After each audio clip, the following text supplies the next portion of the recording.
Welcome to all of you. हम आज लोग डिस्कस करने वाले हैं कुछ महत्वपूर्ण इंस्टीट्यूशन के बारे में, लाइक G20 और G7 के बारे में। आइए देखते हैं उनके बारे में कुछ बेसिक इंफॉर्मेशन।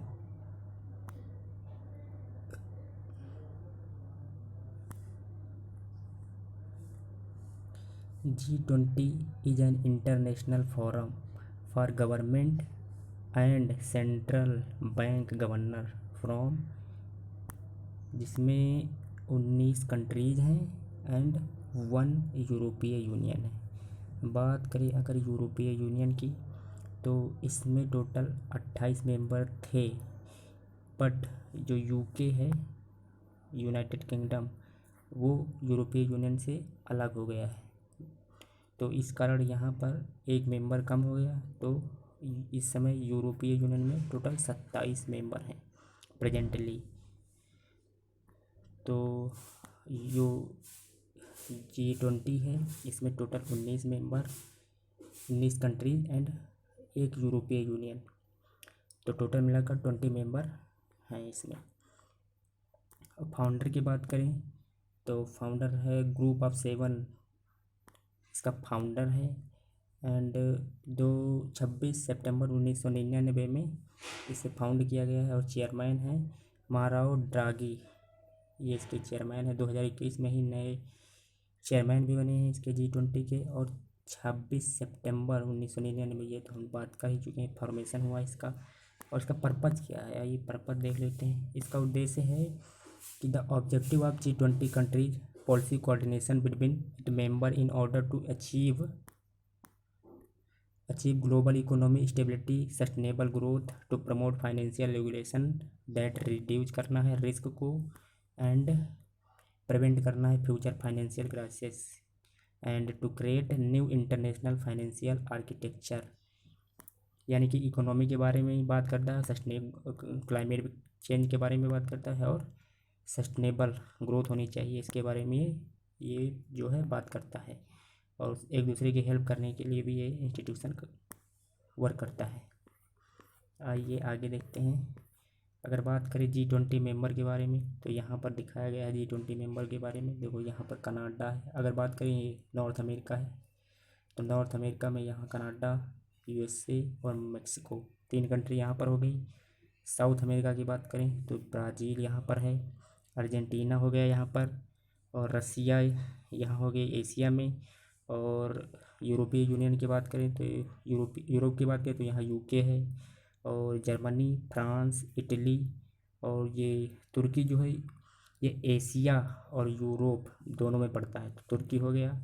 सऊदी अरबिया, ये मिडिल ईस्ट कंट्री है जो एशिया में पड़ती है, तो ये भी आ गई, सऊदी अरबिया हो गई।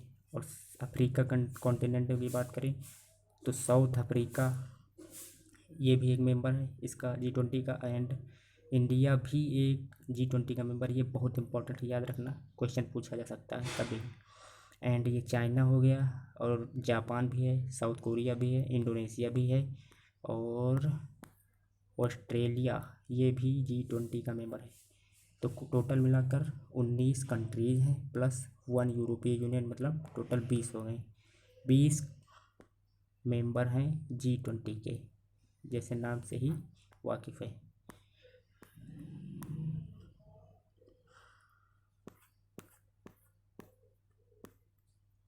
और यहाँ पर आइए देख लेते हैं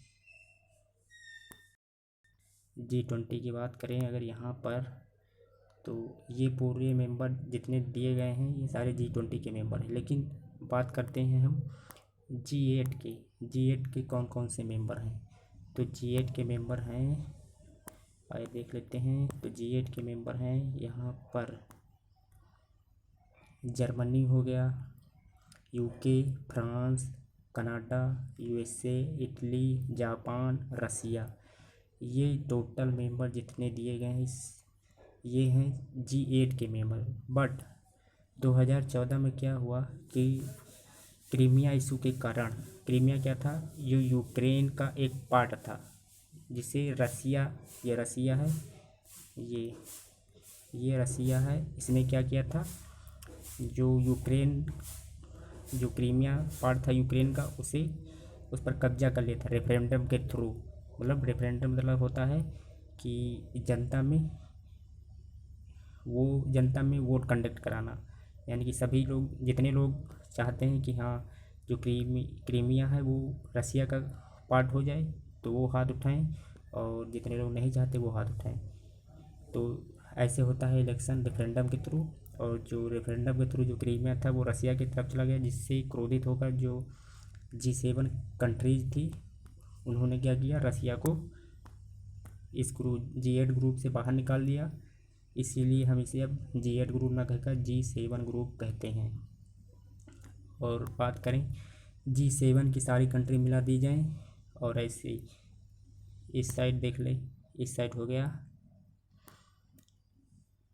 हो गया तुर्की, यूरोपीय union, Argentina, Brazil, south Korea, Mexico, and Mexico के बाद में हो गया चाइना, इंडोनेशिया, सऊदी अरेबिया हो गया, और ये हो गया ऑस्ट्रेलिया, इंडिया, साउथ अफ्रीका। इतनी कंट्री टोटल ये मिला दी जाए, यानी कि G7 को और G8 सभी को मिला दीजिए तो G20 कंट्री उसी में ही आ जाती है।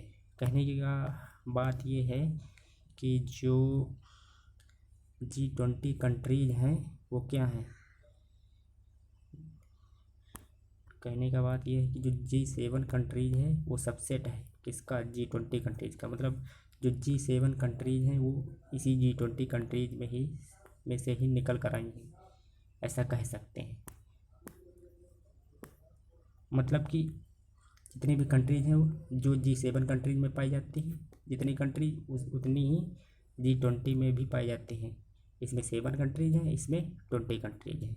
बस आइए आगे देख लेते हैं। अब हम बात करते हैं G7 कंट्रीज के बारे में, कुछ बेसिक इन्फॉर्मेशन हम देख लेते हैं। जैसे कि G7 कंट्रीज के बारे में बात करें तो इसे 1975 में बनाया गया था, इनेक्ट किया गया था। और इसका हेडक्वार्टर, G7 कंट्रीज का हेडक्वार्टर फिक्स नहीं है कि इसका हेडक्वार्टर किसी कंट्री में फिक्स है। नो, इसका headquarter does not fix any country. तो बात करें यहाँ 47 समिट इन UK G20, मतलब कि जो G7 कंट्रीज की जो 47 समिट है वो UK यानी कि यूनाइटेड किंगडम में देखने को मिली। और इंडिया आल्सो इनवाइट, यानी कि G7 कंट्री जो G7 कंट्रीज थी उसकी जो समिट हुई थी 47, उसमें इंडिया को भी यूनाइट किया गया था जो UK में कंडक्ट हुई थी। तो आइए बात करते हैं आगे। First time India to invite in G7 meeting 2005। अगर बात करें पहली बार इंडिया कब इनवाइट किया गया था G7 कंट्रीज में, तो ये 2005 में इनवाइट किया गया था।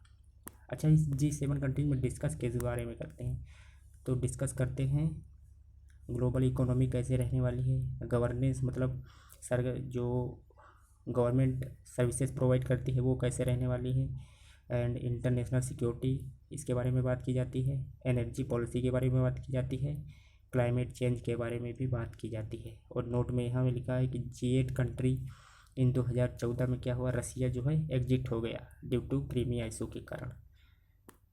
तो थैंक यू, अब मिलते हैं नेक्स्ट वीडियो में।